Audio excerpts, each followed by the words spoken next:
क्योंकि कुछ संकेत होते हैं जो आपको देती हैं।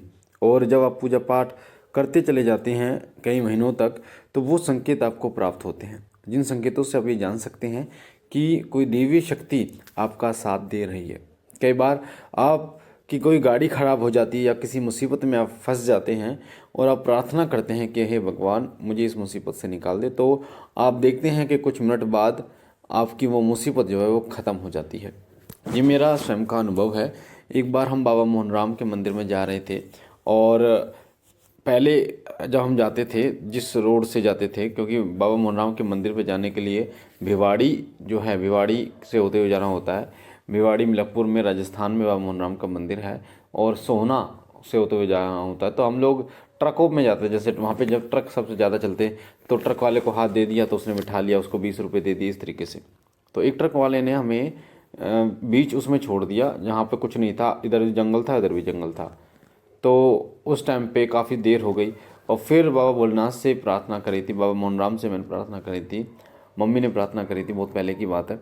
मम्मी ने बोला था कि बाबा कैसे ऐसे ही बुलाओगे क्या, बीच में छोड़ दिया, शाम होने वाली है। तो आप यकीन मानिए हमारे घर से 4 घर छोड़ के, इनके पास इको गाड़ी थी, वो आए और उन्होंने खुद रोका, और खुद रोक कर बैठाकर और हमें बाबा के दरबार में ही छोड़ा, उनको और आगे जाना था। तो ऐसा होता है कि जब आप प्रार्थना करते हैं और आपकी प्रार्थना स्वीकार हो जाती है, इसका मतलब कहीं ना कहीं आपके साथ वो शक्ति मौजूद है। तो आज ऐसे ही संकेतों के बारे में मैं आपको बताने जा रहा हूँ, जिन संकेतों से आप ये जान सकते हैं कि कोई देवी शक्ति आपके साथ है। और उससे पहले बता दूं, अगर आप पहली बार हमारे चैनल शिव कृपा पर हैं तो वीडियो के नीचे जो लाल कलर का बटन है सब्सक्राइब का, उस बटन को दबाकर चैनल को सब्सक्राइब कीजिए, बेल आइकन को दबाइए, ऑल पर क्लिक कीजिए, ताकि जो जानकारी हम डालें वो सबसे पहले आपको मिले। मैं बाबा भोलेनाथ से सदैव ये विनती करता हूँ कि वो आप और आपके परिवार को खुश रखे, स्वस्थ रखे, और आपके परिवार में हरदम खुशहाली लेके आए। तो जब आप पूजा पाठ करते रहते हैं तो ये संकेत, इस प्रकार के संकेत आपको मिलने शुरू हो जाते हैं। और जब ये संकेत आपको मिलने शुरू हो जाए तो आपको बिल्कुल भी नहीं डरना, ना घबराना है, और आपको ना किसी को बताना है। आपको करना क्या है, इन संकेतों को मिलने के बाद आपको अपनी पूजा का समय बढ़ा देना है, अपने ध्यान को एकाग्र कर देना है, और भगवान से जुड़ी जो आपके इष्ट हैं उनसे जुड़ी चीज़ें आपको पढ़नी, सुननी और देखनी शुरू कर देनी है। तो सबसे पहले आपको बता देता हूँ उन संकेतों के बारे में जो संकेत बताते हैं कि देवीय शक्तियाँ आपके साथ हैं। कई देवीय शक्तियाँ पिछले जन्म की होती हैं। अगर आपने पिछले जन्म में भगवान की भक्ति की है तो इस जन्म में आपकी भक्ति आपके साथ रहती है। वो देवता चाहते हैं कि आप उनकी शरण में इस जन्म में भी आएँ, आपका जो जीवन है वो उनके चरणों में ही समर्पित हो जाए, और वो हर संभव प्रयास करते हैं आपको जीवन मरण चक्र से मुक्त करने का। पर किसी न किसी वजह से, किसी कर्म की वजह से आपका दूसरा जन्म हो जाता है। और कहा जाता है कि मनुष्य का 84 लाख योनियों में मनुष्य का जो जीवन है वो बहुत ही मिन्नतों के साथ मिलता है, सौभाग्य वालों को मिलता है, क्योंकि इसी जीवन में आपको कर्म करने का अधिकार होता है।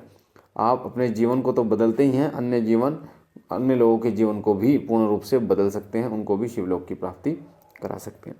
तो आइए शुरू करते हैं कौन कौन से ऐसे वो लक्षण हैं।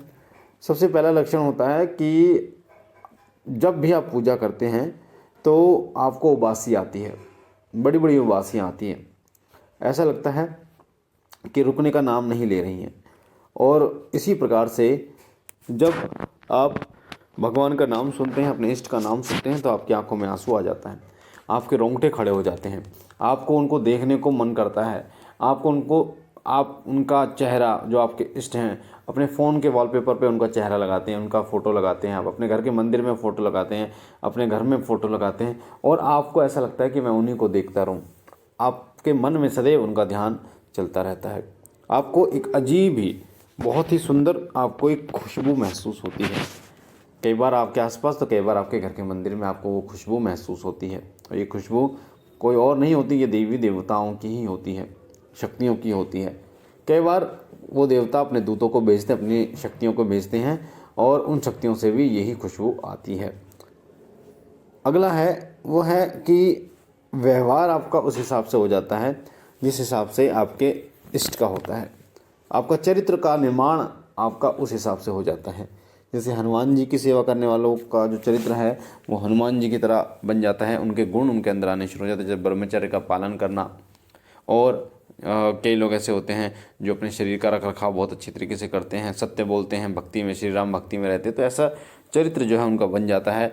वो किसी भी पराई स्त्री माता बहन को पलक उठाकर भी नहीं देखते, गंदी नजर से बिल्कुल भी नहीं सोचते, और हनुमान जी के व्यवहार को धारण करते हैं। तो इस प्रकार का उनका चरित्र जो है हो जाता है। उसी प्रकार से कई लोगों के साथ जो भगवान शिव के उपासक हैं उनके साथ भी ऐसे ही होता है कि उनका चरित्र जो है वैराग्यपन का चरित्र बन जाता है, ध्यान करने का उनका मन करता है, और इस संसार से वो ऊपर उठ जाते हैं और इस संसार की मोह माया को वो छोड़ देते हैं। प्रभु भक्ति में वो अपना ध्यान लगा लेते हैं और सदैव जो है भौतिक चीज़ों से अलग रहना चाहते हैं। वो दिखावा नहीं करते, वो किसी प्रकार का दिखावा नहीं करते, ना ही अपनी कभी तारीफ या बढ़ाई करते हैं। तो जो भगवान शिव के भक्त होते हैं, तो इस प्रकार के गुण आपके अंदर आने शुरू हो जाते हैं। उसी तरीके से सपने में आपको दर्शन होने शुरू हो जाते हैं। सपने में बार बार आपको आपके इष्ट के दर्शन होते हैं, बार बार होते हैं, उनके मंदिर के दर्शन होते हैं। कभी आप स्वयं को पूजा करते हुए देखते हैं, कभी भंडारा बांटते हुए देखते हैं, तो कभी आपको कोई साधु दिखाई देता है, तो कभी आपको कोई छोटी कन्या दिखाई देती है। इस प्रकार के स्वप्न आपको बार बार स्वप्न में दिखाई देते हैं। उसी तरीके से आपको होने वाली कुछ घटनाओं का ज्ञान भी पहले से ही होना शुरू हो जाता है। कुछ ऐसी घटनाएं जो आने वाले समय में घटित होने वाली हैं, उनका ज्ञान आपको पहले होना शुरू हो जाता है। और ये ज्ञान जो है ये हर किसी को नहीं होता। आप बाद में कहते हैं कि हाँ, ये तो मुझे ऐसा लगा था कि ये ऐसा होगा, पर मुझे विश्वास नहीं था कि ऐसा होगा।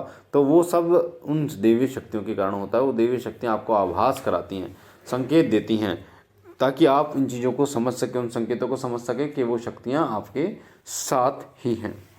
ब्रह्म मुहूर्त में आपकी आंखें अपने आप खुलनी शुरू हो जाती हैं, ना चाहकर भी आपकी आंखें ब्रह्म मुहूर्त में खुलती हैं। और ब्रह्म मुहूर्त एक ऐसा समय होता है जिस समय पर देवी शक्तियों का उद्भव होता है। ब्रह्मांडीय ऊर्जाएं जो हैं वो धरती लोक पर गिरनी शुरू होती हैं। ब्रह्म मुहूर्त का वो समय होता है, इसलिए देखा होगा अपने मंदिरों के कपाट खोल दिए जाते हैं और पूजा अर्चना शुरू कर दी जाती है, क्योंकि ब्रह्मांडीय जो ऊर्जा है, उन देवताओं की जो ऊर्जा है वो उनके अंशों में विद्यमान होनी शुरू हो जाती है। जैसे मूर्ति में प्राण प्रतिष्ठा करते हैं, देवी शक्तियों का अंश डालते हैं, उसी तरीके से जब ब्रह्म मुहूर्त में कपाट खोले जाते हैं तो ब्रह्मांडीय ऊर्जा उस जो मूर्ति वहाँ पर प्राण प्रतिष्ठित की गई है उसमें वास करती है। इसके कारण उस मूर्ति की गई पूजा का फल आपको और हमें प्राप्त होता है। तो ये संकेत बहुत ही विचित्र हैं, और इन संकेतों को कभी भी आप नकारें ना, पूर्ण विश्वास करें इन संकेतों पर और अपनी पूजा पाठ को बढ़ाएं, ताकि आप अपने इष्ट की कृपा प्राप्त कर पाएँ और उनकी शक्ति के माध्यम से आप समाज कल्याण कर पाएँ। तो मुझे आशा है जानकारी अच्छी लगी होगी। पहली बार चैनल पे हैं तो चैनल को लाइक कीजिए, शेयर कीजिए और कमेंट में ओम नमः शिवाय जरूर लिखिए। बाबा भोलेनाथ आप पर कृपा करें, आपके घर पर कृपा करें, आप और आपका परिवार सदा सुखी रहे, आपका मंगलमय हो। हम मिलते एक नई जानकारी।